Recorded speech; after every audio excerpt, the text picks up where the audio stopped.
దేవునికి మహిమ కలుగును గాక.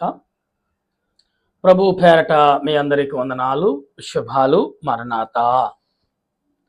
ప్రభునందు ప్రియ దేవుని బిడ్డలారా, ప్రభు పేరట మీ అందరికి శుభాలు తెలియపరుస్తున్నాను. సమయంలో ప్రార్థించుటకు, స్తుతించుటకు దేవుడిచ్చిన కృపను బట్టి, దేవాది దేవుని బట్టి వందనాలు చెల్లిస్తూ, మీకును వినిచున్న మీ అందరికీ ప్రభు పేరట శుభాలు తెలియపరుస్తున్నాను. ప్రార్థన చేసుకుందాం. ఈరోజు పాఠము కొరకు ప్రార్థన. మహోన్నతుడా, మహాగణుడు అయిన మా ప్రభువా, నీకు స్తోత్రాలు. ఈ సమయంలో నీ వాక్యమును చేతపట్టి నీ ఎదుటికి వచ్చి ప్రభా ప్రార్థిస్తుండగా నీ ఆలోచన క్రియలు మాకు తోడుగా ఉంచి నీ ఆత్మ నడిపింపు సహాయము దయచేయండి ప్రభా.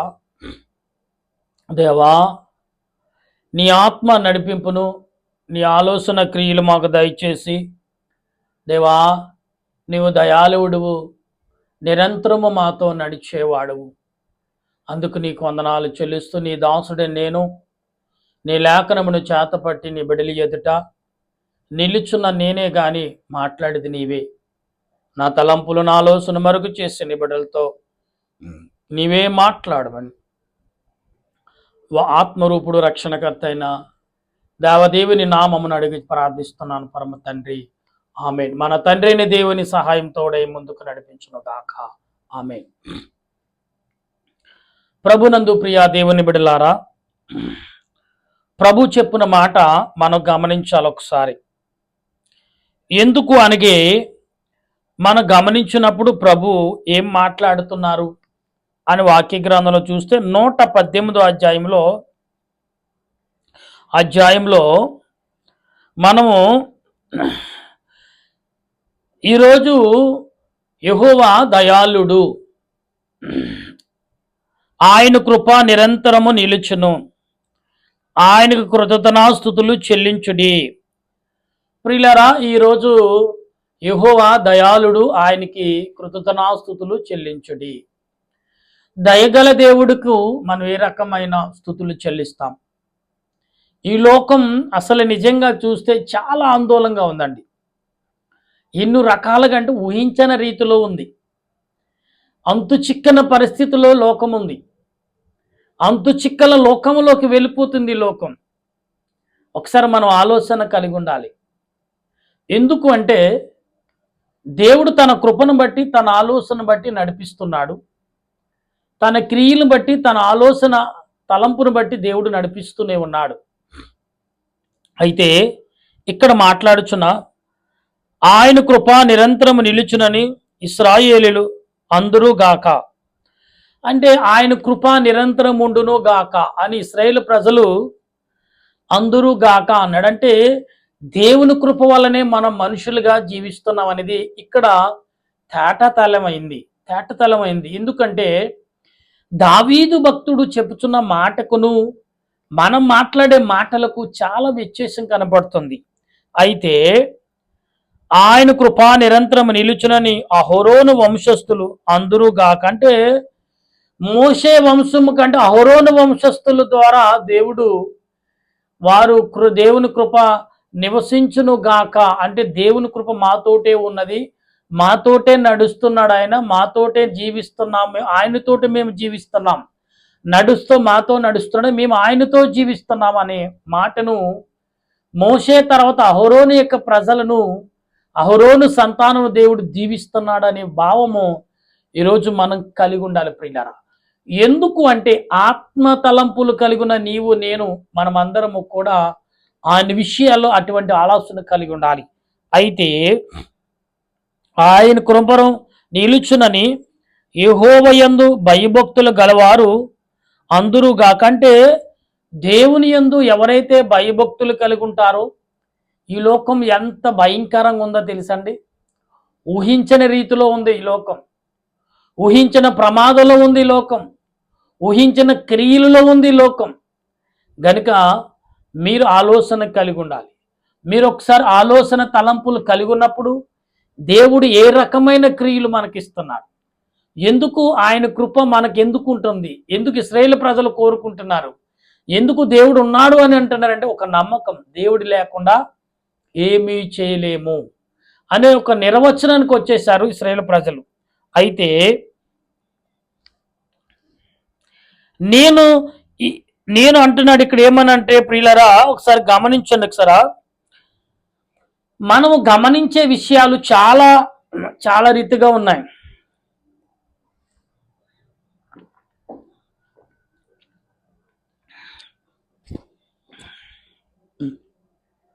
నేను ఇరుకు యందు నుండి నేను యెహోవాకు మొరపెట్టెదని. ఇరుకులో అంటే శోధనలో ఉండి, వేదనలో ఉండి, దుఃఖంలో ఉండి మనము దేవునికి మొరపెట్టే వారంగా ఉన్నామని ప్రభు చెప్తున్న మాట. అంటే ఇరుకు స్థలమందు నేను మొరపెట్టినప్పుడు ఆ స్థలమునందు ఆయన యెహోవా నాకు ఉత్తరం ఇచ్చును అంటున్నాడు ప్రియులరా. యెహోవా నా పక్షమను ఉన్నాడు, నేను భయపడను. నరులు నాకేమి చేయగలరు? యెహోవా నా పక్షను వహించి నాకు సహకారి ఉన్నాడు. నా శత్రువుల విషయము నా కోరిక నెరవేరటం నేను చూచెదను. ఏం చూశాడు? ఎలా జరిగింది చూడు, జరగబోది చూడు అనే ఒక మాటను మనం బాగా మాట్లాడతాం ప్రియుల. అయితే ఈ మాట ఎందుకు మాట్లాడుతున్నాం మనం అంటే జరిగింది చూసాం, జరగబోయేది చూస్తున్నప్పుడు ఓహో దేవుడు నా మొర విన్నాడు అని ఆనందం పొంగి వస్తుంది. ఆ మాటను ఇక్కడ భక్తుడైన దావీదు గారు చెప్తున్న మాటను మనం గమనించవచ్చు. అయితే ఇక్కడ విషయంలో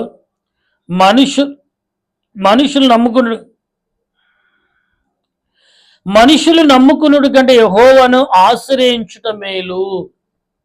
నిజమే కదా. మనుషులు మాట ఇచ్చి చేయిచ్చి హ్యాండ్ ఇచ్చే రకం, కానీ దేవుడు అటువంటి వాడు కాదండి. దేవుడు మాట ఇచ్చాడంటే ఖచ్చితంగా నీతో నడుస్తాడు. నువ్వెన్ని రకాలుగా చేసినా, ఏ రకంగా నువ్వు జీవించినా కానీ దానికి అనుకూలంగా నువ్వెప్పుడు వస్తావని చూస్తాడు. అప్పుడు ఖచ్చితంగా ఆయన వచ్చి తీరుతాడు, అంతవరకు ఉంటాడు. అప్పుడు నిజంగా మనం ఒక శోధనలో పడినప్పుడు అలాగే చూస్తాడు. ఇప్పుడు నువ్వు ఎలా నడుస్తున్నావు చూస్తూ ఉన్నాడు. నిజంగా శోధనలో పడిపోయినప్పుడు అలాగే నీతోటే ఉంటాడు ఆయన, కానీ నువ్వు పిలిచే వరకు మాత్రం పలకడు. ఎస్ ఏమంటే మన పులు కథ మనకు అందరికీ తెలుసు. పులి కథ తెలుసు కదా. నాన్న పులి వస్తుంది అన్నాడు మొదటిసారి కుమారుడు. అయ్యో నా కుమారుడు ఏమైపోతాడని పరిగెత్తాడు. రెండోసారి పిలిచాడు, ఆట పట్టించాడు అనుకున్నాడు. రెండోసారి కూడా అలాగే మూడోసారి పిలుస్తున్నప్పుడు ఆట పట్టిస్తున్నాడు. నిజంగానే నాన్న పులి వచ్చింది, తీసుకు తినేసింది. పిల్లలు గమనించండి అండి, ఆట పట్టించేటప్పుడు అప్పుడు నిన్ను పిలుస్తున్నాం. దేవుడు అంటున్నాడు నువ్వు ఎప్పుడైతే దుఃఖపడి పశ్చాత్తాపడుతున్నావు అప్పుడే నీ దగ్గర నేను ఉంటాను. పక్కనే ఉంటాడు. సాతానుగాడు వస్తాడు, ప్రభువా ఏంటి ఇక్కడ ఉన్నావు, ఏం చేయాలని చెయ్యి అని యోబుతో చెప్పినట్టుగా, యోబు గురించి మాట్లాడినట్టుగా మన విషయంలో కూడా ప్రభు సాతానుతో మాట్లాడతాడు. నువ్వేమైనా చెయ్యి, కానీ అతని ఆత్మను ప్రాణమును ఏమి చేయకు అంటాడు. కాబట్టి అలాగా వేధించినప్పుడు దేవుడు ఎప్పుడో ఒక రోజున నిజంగా ప్రభు ఉన్నాడు కదా, ప్రభువును పక్కన పెట్టి మనం ఎక్కడెక్కడో తిరుగుతున్నామే అనుకున్నప్పుడు వెంటనే సాతానుగాడు దేవుడు గద్దించకుండా నీ ద్వారా దేవుడు సాతానుగాడిని గద్దించమంటాడు. నువ్వు గద్దించలేసి అని ప్రభు పక్క నుండి నీ ఎన్నుపూసి తట్టి నీ భుజం చేయవేసి ఇప్పుడు చేయించు అంటాడు. ఎందుకంటే ప్రియులారా, ఒక్కడుంటే ఊపిరి లేకదండి, నలుగురుంటే ఊపిరి లేగుతుంది, ఇంకా 10 మంది ఉంటే ఇంకా గట్టిగా లేగుతుంది. అదే 20 మంది ఉంటే అబ్బో తిరిగి ఉన్నది, ఇంకా నాట్యం ఆడేస్తారు మనుషులు. అటువంటి బలం కోటి సూర్యులు వెలుగు కలిగిన ఆయన, కోటి సూర్యులు శక్తి కలిగిన ఆయన నీ పక్క నుండి నువ్వెందుకు నేనున్నాను వెళ్ళి ఎదరికెళ్ళంటే అప్పుడు ఉంటావా? చాలా వేగంగా వెళ్తాం. రాజులు నమ్ముకున్నట్టు కంటే యెహోవాను ఆశ్రయించడం మేలు. అన్య జనులందరూ నన్ను చుట్టుకుని ఉన్నారు.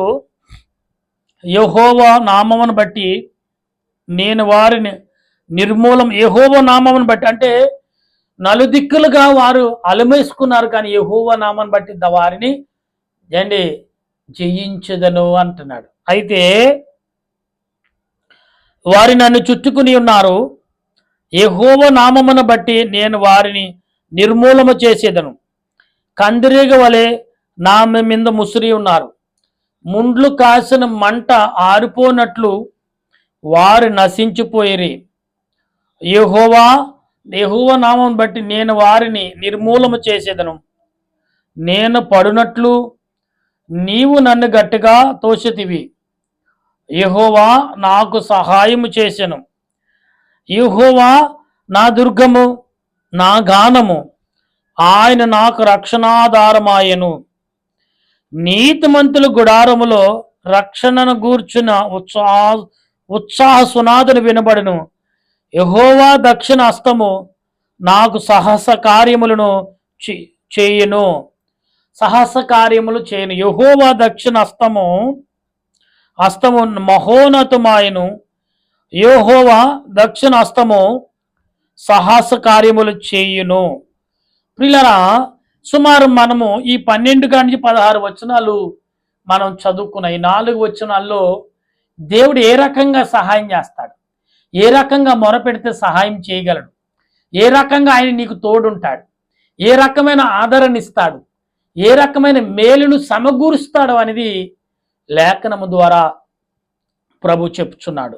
ప్రియులారా, మనం ఆలోచన కలిగి ఉండాలి. ఇక్కడ దేవుడు ఎందుకు మాట్లాడుతున్నాడు, దేని కొరకు మాట్లాడుతున్నాడు, దేని నిమిత్తం మాట్లాడబోతున్నాడు అనే విషయం మాత్రం మర్చిపోవద్దు. అయితే నేను చావను సజీవుడుగా యెహోవా క్రియలు నేను ప్రకటించదను అంటే సజీవుడిగా ఉండి చావకుండా దేవునికి సాక్షిగా నిలుచుని ప్రకటన చేస్తారు. ఎవరు చేస్తున్నారు ఇలా?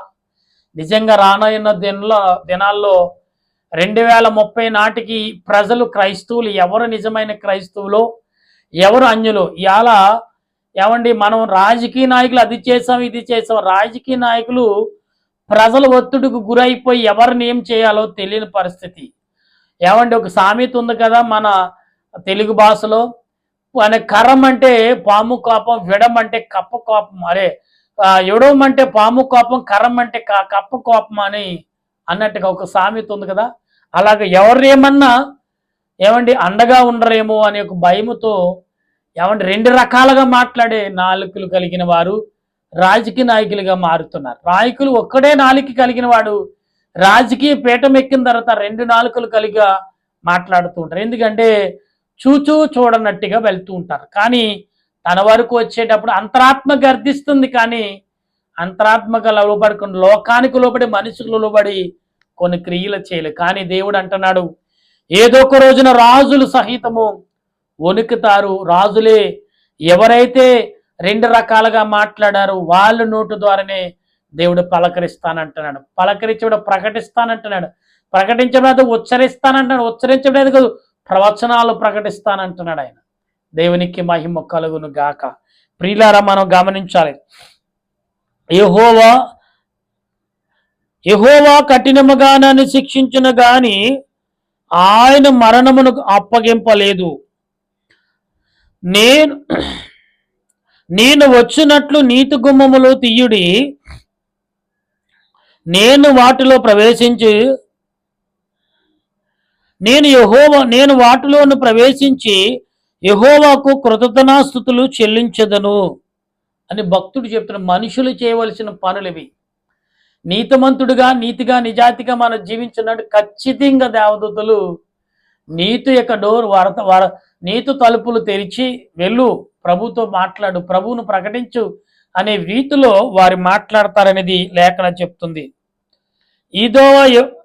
ఇది యెహోవా గుమ్మము. చూసారు ఇక్కడ ఎంత చక్కగా చెప్తా, ఇది యెహోవా గుమ్మము, నీతిమంతులు ఇందులోంచి ప్రవేశించెదరు. అంటే నీతిమంతులకి ఒక ద్వారం ప్రత్యేకంగా దేవుడు ఉంచాడు. లోకంలో ఇక్కడే కాదు, ఎక్కడున్నా నీతిగా జీవించే వారికి దేవుడు ఒక గృహాన్ని, ఒక ద్వారమునే ఉంచుతున్న నీతి వస్త్రము, నీతి యొక్క మార్గము. ప్రియులారా, మీ ఆలోచన క్రియలు, మీ ఆలోచన తలంపులను గ్రహించి ఆలోచన కలిగి ఉండండి.